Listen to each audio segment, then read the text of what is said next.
Prime minister سے لے کر ان کے منسٹرز تک، اور بلکہ ان کی اسٹیبلشمنٹ تو وہاں پر بولا جاتا ہے نا پاکستان میں، ادھر تو آرمی بولا جاتا ہے، ہر کسی کا لائف سٹائل دیکھ لیں آپ نے دیکھا ہوگا، مجھے یاد ہے کہ پرائم منسٹر نریندر مودی صاحب بھی اپنی مدر سے ملنے کے لیے ایک دفعہ گئے تھے. اب وہ تو بہت ہی ایک جسے کہتے ہیں ماڈریٹ لائف سٹائل یا بہت ہی لو لائف سٹائل جو کہ پاکستان میں کہا جاتا ہے اس سے رہتی ہے. یہ ہے کہ اصل میں جو یہ بات کہی جاتی ہے نا کہ مسٹر جناح نے یہ کہا تھا کہ جو میرے رشتہ دار ہیں ان میں سے کسی کو بھی کچھ نہیں ملے گا، اور کوئی آئے تو اس کو چائے کی پیالی بھی نہ پوچھو، اور یہ ایکچولی یہ پریکٹس انڈیا میں ہو رہی ہے کہ وہاں کا پرائم منسٹر یا منسٹر اپنے گھر والوں کو اپنے اقتدار میں کوئی حصہ نہیں دیتا، اور اس کی جو ان کا لائف سٹائل ہے وہ ویسے ہی رہتا ہے، جو ان کا ارننگ کا جو بھی سورس ہے وہ وہی رہتا ہے. ایسا نہیں ہوتا کہ اگر کوئی وزیر اعظم بن گیا وہاں پر یا کوئی منسٹر بن گیا تو دیکھتے ہی دیکھتے راتوں رات وہاں کے ان کے گھر والے اور ان کا خاندان جو ہے وہ ارب پتی بن جائے، بلینئرز بن جائے، اور لیوش لائف سٹائل ان کا ہو جائے. وہاں پہ ایسا نظر نہیں آتا. یہ ایک بڑی بات ہے. اور ایک آخری بات میں یہ کروں گی کہ اس کے اوپر الگ سے بھی ہمیں پروگرام کرنا چاہیے، کیونکہ جس وقت یہ ہوا اس وقت میں پروگرامز نہیں کر رہی تھی. پاکستان میں جو ایک واقعہ ہوا جس میں کہ ایک خاتون نے ایک اپنا کرتا پہنا ہوا تھا اور اس کرتے پر عربی میں حلوہ لکھا ہوا تھا، اور پھر اس حلوے پر مولوی ٹوٹ پڑے اور انہوں نے اس کے اوپر بلاسفیمی کا الزام لگایا، اور کس طریقے سے اس کو ایک ASI شہر بانو نے بچایا. یہ جو ہے یہ بڑا ہی ایک دردناک واقعہ اس لیے کہ یہ ہمیں سوچنے کے لیے کہتا ہے. میں دیکھ رہی تھی کہ پارلیمنٹ میں اس کے پر سپیچز بھی ہوئی ہیں. فیصل سبزواری یہ کہہ رہے تھے کہ ہمیں یہ واقعہ ہمیں یہ بتاتا ہے کہ ہم کہاں جا رہے ہیں. تو ہم وہیں پر جا رہے ہیں جہاں پر آپ نے لے جانا چاہا. آپ نے اپنی جنریشنز کو جس کام کے لیے تیار کیا وہاں پر آپ لے کے جا رہے ہیں، ایگزیکٹلی وہیں پر آپ لے کر جا رہے ہیں جس کی پلاننگ کی تھی. آپ نے جو پلاننگ کی وہ ہوا. یہ کہنے والے کون ہیں آپ نہیں جانتے؟ جو یہ آپ نے جہادی گروپس بنائے ہوئے ہیں، جو یہ سر تن سے جدا کا لگا رہے ہیں نعرہ، اور جن کو اتنی کھلی چھوٹ ہے اور جن کو اتنی ہمت ہے کہ وہ دن دہاڑے سڑک پر کسی پر بھی کچھ بھی کہہ دیں اور اس کو جو ہے وہ الزام لگا کر قتل کر دیں یا کچھ بھی کر لیں. تو یہ ان کو چھوٹ دینے والا کون ہے؟ ان کو بنانے والا، ان کو چھوٹ دینے والا کون ہے؟ ذرا مجھے بتا دیں.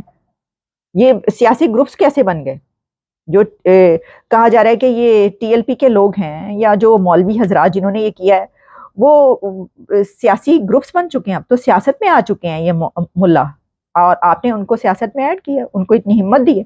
تو ایگزیکٹلی جہاں پر آپ اپنی جنریشنز کو لے جانا چاہتے ہیں وہیں پر پہنچ رہی ہے. کوئی فکر کی بات نہیں، یہ وہیں پر پہنچ رہی ہے. کچھ ایسا نہیں ہوا کہ آپ نے اپنی پروگرامنگ تو بہت ہی زبردست کی تھی. آپ نے تو چاند پر پہنچنا تھا، یہ تو انڈیا چاند پر پہنچ گیا. آپ نے تو سورج پر پہنچنا تھا، یہ تو انڈیا نے وہ والا مشن کر لیا آدتیہ ایل 1. آپ کے وہاں پر جو ملا حضرات ہیں وہ پیچھے دوڑ رہے ہیں خواتین کے، عورتوں کے پیچھے بھاگ بھاگ کے کہہ رہے ہیں کہ یہ کیا لکھا ہوا ہے. تو اس میں پریشانی کی بات اس لیے نہیں ہے کہ آپ وہیں پر پہنچے ہیں جس کی آپ نے تیاری کی، جس کی آپ نے پلاننگ کی، جس کی جنریشنز کے لیے آپ نے جہاد کی تیاری کی، وہی ہوا ہے.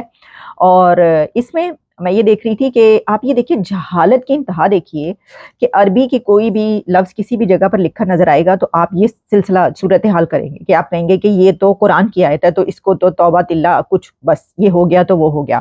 اور اس میں اس کے بعد جو شہر بانو ہیں وہ تو بلکہ ان کی بڑی تعریفیں ہوئیں اور کہا بڑی بہادر کی بات ہے. ویسے مجھے بھی ایسا لگا انہوں نے بہادری کا کام اس لیے کیا کہ اس وقت اکثر ایسی سچویشن میں پولیس بھاگ جاتی ہے، اور وہ کہتی کئی ایسے واقعات ہو چکے ہیں جس میں مارا گیا، لوگوں نے پکڑ کے موب نے مارا ہے کئی لوگوں کو اس طریقے سے جو قتل ہوئے ہیں. میرا خیال ہے 90 سے لے کر اب تک کوئی 90 کے قریب قتل ہو چکے ہیں. تو اس میں شہر بانو نے بڑی بہادری کی، صحیح بات ہے. اور آرمی چیف نے اس کے بعد ان کو باقاعدہ ملے ہیں ان سے، شہر بانو صاحبہ سے، مطلب موقع ڈھونڈ لیا انہوں نے، ان کا جی واہ واہ کر دی، ان کی کیا بات ہے. اور صرف خیر آرمی چیف ہی نہیں، پاکستان کے ہر بندہ جو ہے وہ ان کی تعریف کرتا ہوا نظر آ رہا ہے. لیکن اس میں یہ ہے کہ بنگلہ دیش میں بھی یہ والا جو ہے ایک سینٹیمنٹ پایا جاتا ہے، کچھ اس طرح کی وہاں پہ بھی تربیت ہے. تو وہاں پر انہوں نے کیا کیا، بڑی دلچسپ بات ہے، اس کے بعد ہم اپنی ویڈیو ختم کریں گے. بنگلہ دیش میں انہوں نے یہ کیا کہ جو دیواروں پر جب بھی کوئی اگر آس پاس کوئی واش روم نہیں ہے تو لوگ جو بھی کرنا ہے وہیں پہ بیٹھ کے کر دیتے تھے. آپ کو پتہ ہی ہے یہ جو جہالت ہے یہ تو اس ریجن میں کس تواتر سے کیسے زبردست دھڑلے سے چلتی چلی آ رہی ہے ہمیشہ سے. تو وہ جس کا دل کیا وہ جہاں پہ بیٹھ کے جو کیا وہ کر رہا ہے. تو انہوں نے کہا کہ ایسا کرتے ہیں کہ یہ جو لکھا ہوا ہے کہ یہاں پر یہ کرنا منع ہے، سمجھ رہے ہیں آپ، وہی کرنا منع ہے.